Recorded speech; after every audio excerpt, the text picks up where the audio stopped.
Assalamualaikum warahmatullahi wabarakatuh. Perkenalkan, saya Nurholisa dengan NIM akhir 065, kelas B dari Fakultas Psikologi. Di sini saya akan membahas tentang kasus kebiasaan berkendara sambil merokok. Yang pertama, identifikasi masalah.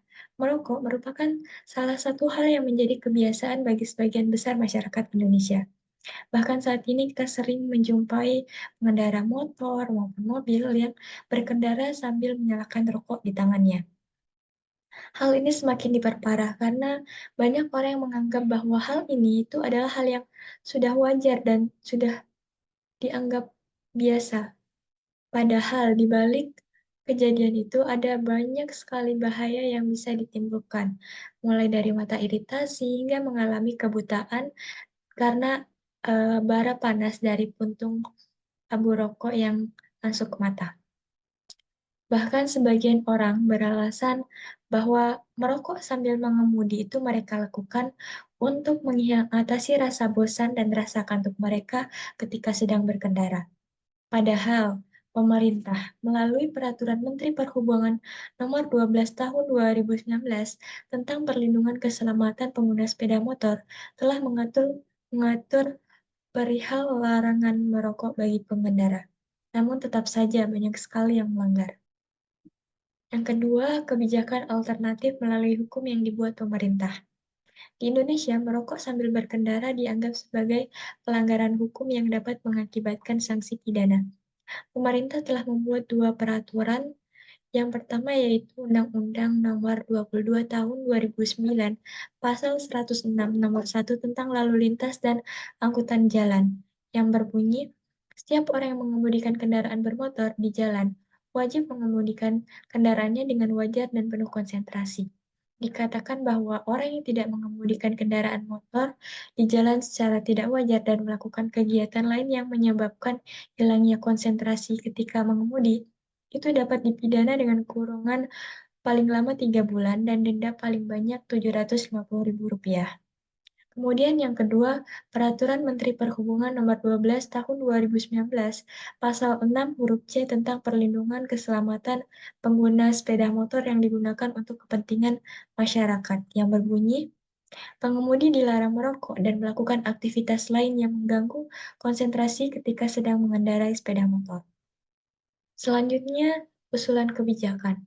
Yang pertama, kita bisa melakukan sosialisasi yang lebih intensif mengenai bahaya dan larangan merokok sambil berkendara melalui kampanye di media sosial.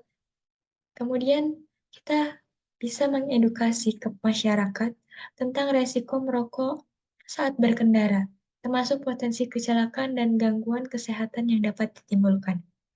Yang ketiga, ini berlaku untuk penegak hukum. Eh, Mungkin mereka bisa meningkatkan penegakan hukum dengan memberikan sanksi yang lebih tegas bagi pelanggar, seperti denda sebesar Rp750.000 atau pidana kurungan maksimal 3 bulan sesuai Undang-Undang Nomor 22 Tahun 2009. Yang keempat yaitu bekerja sama dengan kepolisian. Bekerja sama dengan kepolisian untuk merazia dan penindakan terhadap pengendara yang merokok sambil berkendara. Yang kelima, penggunaan teknologi. Menggunakan teknologi seperti kamera pengawas untuk mendeteksi dan merekam pelanggaran merokok saat berkendara, yang kemudian dapat digunakan sebagai bukti dalam penegakan hukum. Yang keenam, partisipasi masyarakat. Mendorong partisipasi aktif masyarakat untuk melaporkan pelanggaran yang mereka saksikan dengan menyediakan saluran pelaporan yang mudah diakses. Yang ketujuh, kolaborasi dengan organisasi kesehatan. Bekerja sama dengan organisasi kesehatan untuk menyebarkan informasi tentang dampak negatif merokok sambil berkendara terhadap kesehatan pengemudi dan pengguna jalan lainnya. Selanjutnya, rencana tindakan. Untuk mengatasi kasus berkendara sambil merokok, kita bisa mengambil beberapa tindakan di antaranya, yaitu yang pertama, saling mengingatkan antar sesama tentang bahaya dan larangan merokok saat berkendara. Kita bisa melakukan secara langsung maupun tidak langsung, yaitu melalui media sosial. Yang kedua, ketika melihat seseorang berkendara sambil merokok, kita wajib menegur dan melaporkannya kepada polisi melalui bukti foto atau video yang kita rekam. Yang ketiga, bagi pihak-pihak yang berkaitan dengan kasus ini seperti polisi, harus meningkatkan penegakan hukum dan harus memberi sanksi kepada sang pelanggar. Berikut ini dokumentasi ketika saya wawancara dengan salah satu masyarakat mengenai respon dan tanggapan mereka terhadap kebiasaan pengendara motor atau mobil yang berkendara sambil merokok. Apakah sebelumnya pernah melihat pengendara motor atau mobil yang berkendara sambil merokok? Ya, sudah pernah. Gimana respon dan tanggapannya ketika melihat kejadian itu?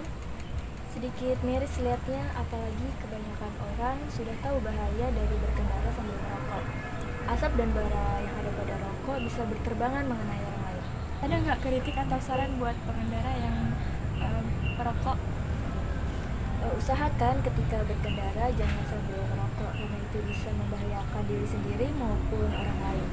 Bara dari rokok itu bisa terkena mata atau bagian tubuh lainnya dan bisa menimbulkan luka. Sekian presentasi dari saya. Terima kasih. Wassalamualaikum warahmatullahi wabarakatuh.